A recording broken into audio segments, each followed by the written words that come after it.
Morning, everybody. Woo! Wow.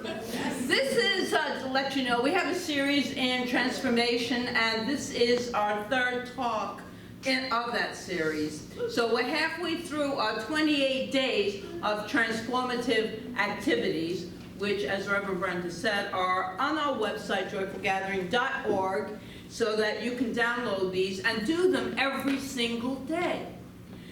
So the first week we spent clearing. We were clearing away the debris that separates us from who we really are. The clutter of things, resentment, anger, hurts, anything we know that deep down is keeping us from that flow of infinite good to flow and to bring to us this incredible life that we create together. We create this. We also know that this is not just a 1 week's work. This is a daily, every day. This is a daily undertaking. This is something that we do every day. That's why these handouts are so fabulous. There's one in your bulletin. You don't have to look down, but there is one in your bulletin for this week, every week. And next week we'll have our last one.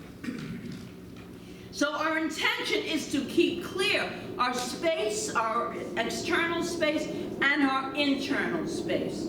And we move into this calling, into this clearing and calling, realizing that we are called. We are called for something bigger than we ever thought, truly. And not bigger in the sense of worldly, but just bigger in the infinite mind of the divine, which only thinks in there is no space, nothing to contain it. So then when we align with that kind of energy, because it's pure energy, then we have infinite potential available to us.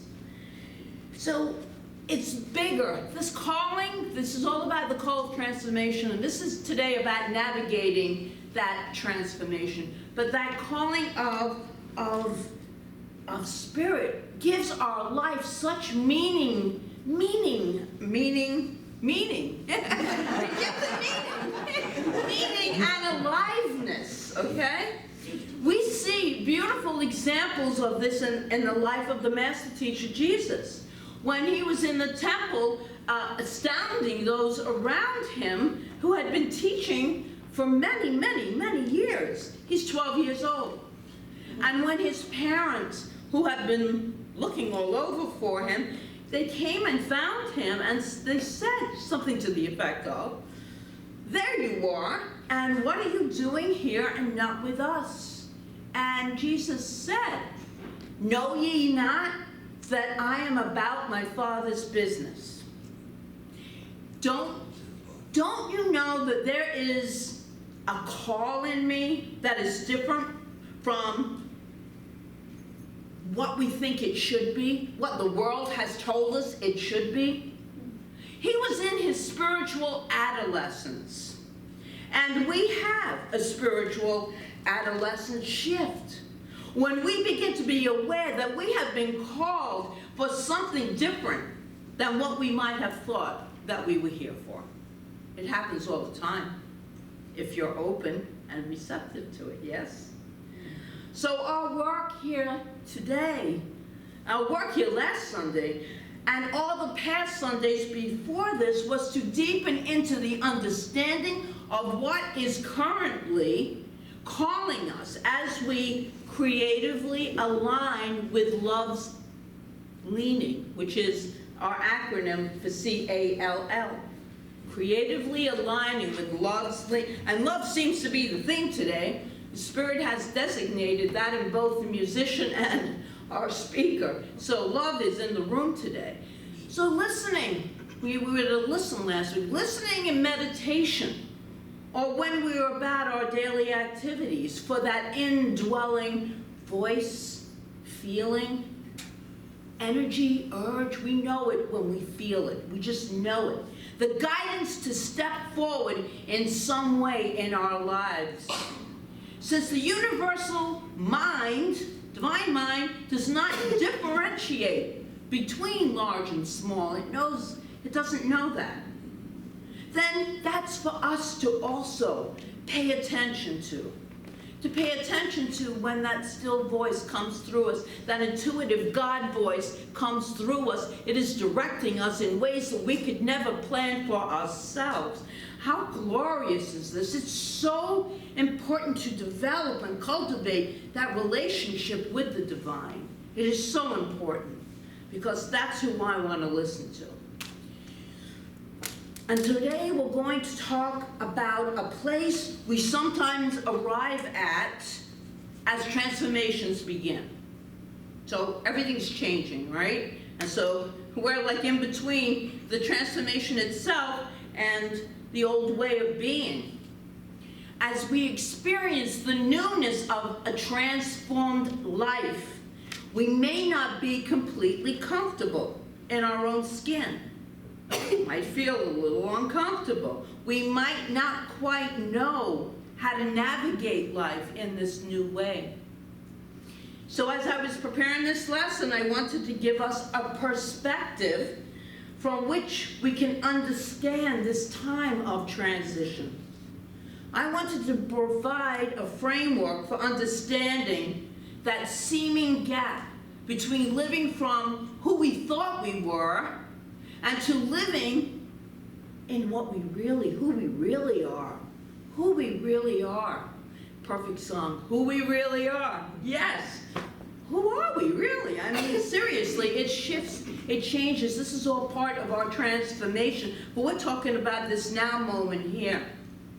Who we are without our story, without the old stuff that we've been carrying around with us, and to live as powerful expressions of God. That's who we really are. That's who we are. Powerful expressions of the one mind of God itself. That's who we are. We are God in form, expressing in this life. Now, I'm not a big sports fan, as anyone that knows me knows. It's a good segue, right? But here's a great analogy that I have for navigating through transition. So this is about a sports team in Arizona quite a few years ago now. And this happens quite frequently in sports. For 8 years, Steve Nash played for the Phoenix Suns. And then one moment, he was traded to another team. And suddenly he was no longer a Suns. Rather, he was a Laker. For 8 years, he wore purple and orange uniform. He knows all the plays, right? He knows the uniform. He knows where people live. He knows all the back roads in Phoenix. He knows all the plays. He knows all the players and their families. He owns a house. He knows the deepest places in the arena and has keys to get into all of them. He knows all the best restaurants, very important. All the best restaurants in town, he knows them all. And then suddenly, transformation has taken place. And now he's a Los Angeles Laker, okay? Imagine what it takes to go from thinking I'm a Phoenix Suns to I'm an LA Laker. What must be done? Everything's going to shift. As you and I think about this, this has some reference for what it means for us when we recognize a transformation has occurred. I am not who I thought I was. I was married, as most people know, for 40 years, in a relationship with that former husband for 42 years. So I'm a wife. Right? 42 years, most of my life. I'm a wife. And all of a sudden, I wake up one day, and I'm single. Literally one day. 3 o'clock in the morning, out of the house. I'm single now. How do I navigate this new life? I had never lived on my own in my entire life. Believe that or not. Never lived on my own, and now I'm 62 and I'm living on my own. It's like, wow, how do I navigate that? This is transformation. This is transformation taking place. At that time, I was playing a role that was separate from God. It was me focused on survival and God over here, right? I was playing that role, and that I don't have what it takes. I was playing the role that I need to get my love and security, big word there, security outside of myself. I was playing the role of being too small. Anyone play that role? Whoa, yeah.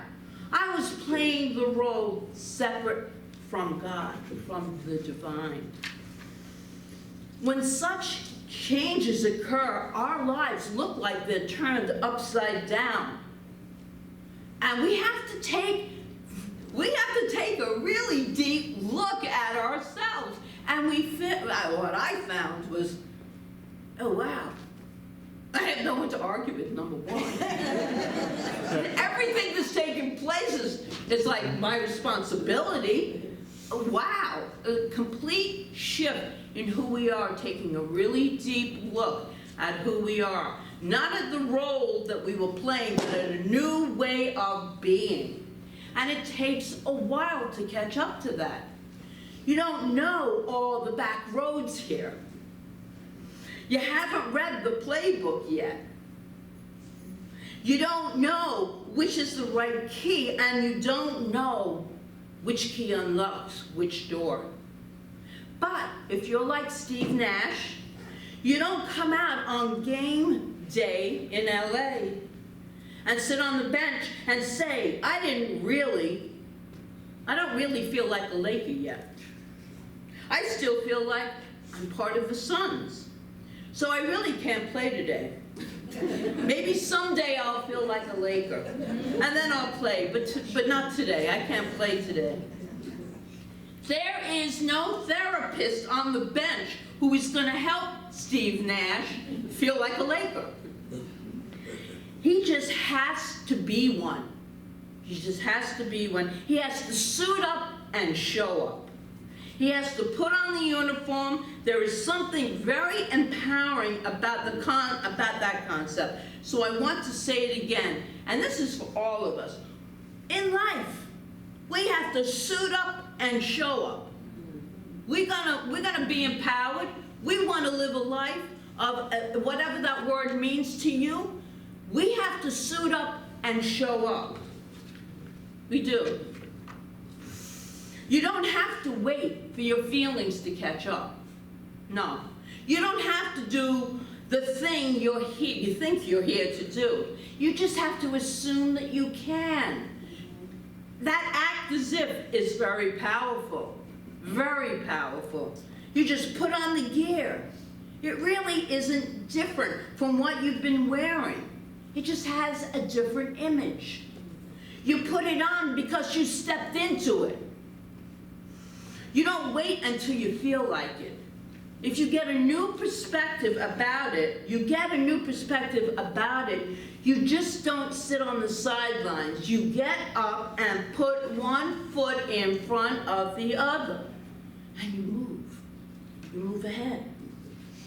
I know that if you didn't know, he's not here. I met Steve online, okay? That's my significant other, partner, boyfriend, man friend, whatever you want to call him. All of those, he's not here, I can talk about him.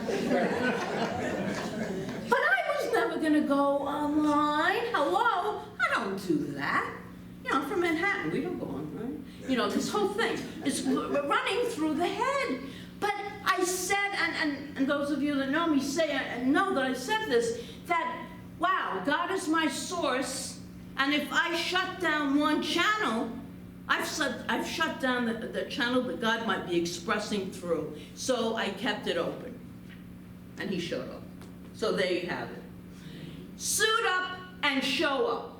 It's not always comfortable to do, but if you really want to transform your life into one of great joy and happiness, I encourage all of us to do it.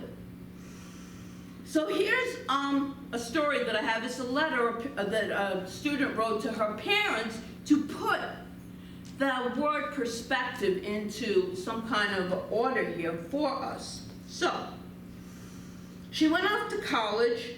After being there a couple of semesters, she wrote her parents this letter.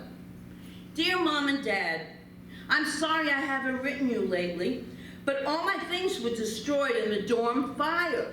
My eyes are almost completely healed now, and the doctor assures me that my lungs aren't permanently damaged from the smoke. While the dorm is being rebuilt, I have moved in with my boyfriend. I think you met Roy. He's the one with the green hair and the safety pin through his nose. I know how much you always wanted to have grandchildren, so you'll be happy to know that I'm expecting a baby by the end of the summer. Okay, so now the parents obviously must be in some kind of shock. Then the letter goes on.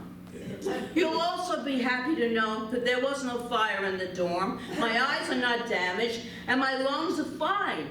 I'm not living with Roy, he's not even my boyfriend, and I am definitely not pregnant. I did, however, receive a D in English and an F in French, and I wanted to be sure that you place this information in the proper perspective.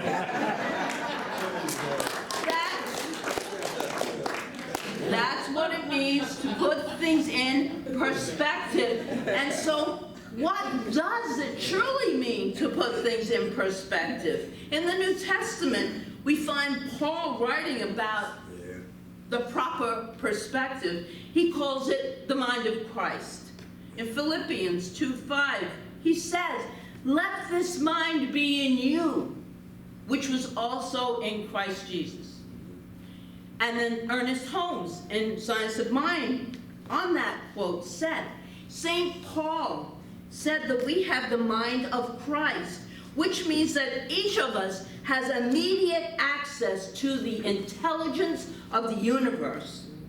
Proper perspective is to put on this mind, to realize and therefore gain access to the intelligence and the power and the creativity and the love of the universe. The Christ mind, the perspective we have on life, is a way of orienting yourself so that when your daughter sends you a letter that says D and F, you realize these are only circumstances. These things can be changed. It is not the big picture of life. We make up stories in our head, like she made up. We make up stories. We get upset about the stories that we make up that aren't even real. So we put things in perspective. The only real thing that I know is that there is a divine presence within me. And that presence guides and directs me all the time. I can't speak for you, but I think most of you here feel the same way. If it's held in context, in a perspective, let's deal with it. Let's just deal with what's in front of us. And like I said, one foot in front of the other. The mind of Christ, or in religious science, New Thought terms, we would say is right thinking. When we put on the mind of Christ, we are in that atmosphere, in that flow of right thinking. And it says to all the winds of change and waves that might be unruly, be peace, be still. Be peace and be still. You put on the mantle. You put on the uniform because it has been given to you. The one who has given you life has given you such a power that it's beyond what we could ever imagine. If you are breathing, it has been given to you. It's been given to you because that breath is the breath of life. It's the divine that has imparted itself in and through and as each and every one of us. So what does it take to show up? Not as sons, but as a Laker. And what does it take to show up? To really show up with that new uniform on? What does it take from being in a relationship for all those years to being single? To renew the mind again and again and again. We constantly do that mind check. We constantly see what we are speaking about, what we are thinking about in our life, because we're manifesting more of it.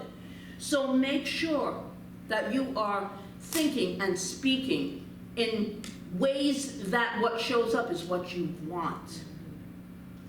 And once again, Paul comes to the rescue with some wonderful counsel at Philippians. This is 4:8. Finally, brethren, whatsoever things are true, whatsoever things are honest, whatsoever things are just, whatsoever things are pure, whatsoever things are lovely, whatsoever things are good, of good report, if there be any virtue, and if there be any praise, think on these things. He's giving us that opportunity to focus on what we want, not on what we don't want. We put on the mind of Christ by thinking that which is true and noble and good and praiseworthy. And if our thoughts move to things that are not, we say no to those thoughts. We say no. We practice putting on the mind of Christ. And this, my friends, is how we navigate transformation. And then we get into that transformed state. But in between, we must stay the course, as has been said. Stay the course. Last week, you were invited to spend some time in calling forth and listening to the call. And so we did a little meditation, and I handed out the daily transformative activities to practice meditation, to practice listening to the voice, to that nudge, to that energy, whatever it is. Because this is how we navigate transformation. So I invite you, if you were here last week, and if you weren't, think of one now. Think of something in your life, one of those ideas that might have come to you, or something that you really want to call. You feel it's a call, and that you really want to engage in. Just think about it and put it on. I hope everyone has something. And so now I invite you, if you want, to just close your eyes, and this is very brief visualization. Put on the uniform of the call by visualizing yourself being that person. What does it feel like? What does it look like? Maybe you see yourself bringing light everywhere you go. Learning a new skill. Seeing a relationship healed. Or a physical circumstance healed. What does it feel like? Make it real. So very real. Because remember, the universal law is responding to that emotion, to that thought. It doesn't know the difference between imagination and what we call reality. So act as if it's real. This is how you navigate the gap between here and there. You come from the call as if it is already happening. Just breathe that in.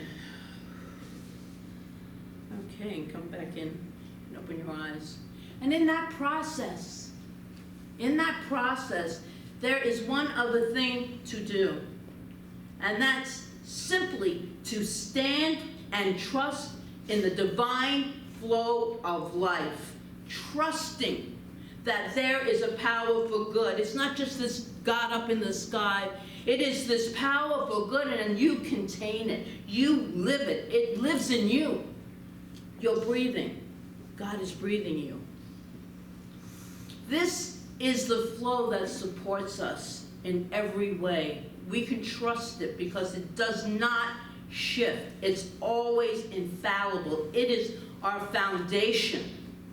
This is our foundation. To stand in that knowing that the universe is always supporting, guiding, and directing my every move, my every thought, my every activity. And so it is. And so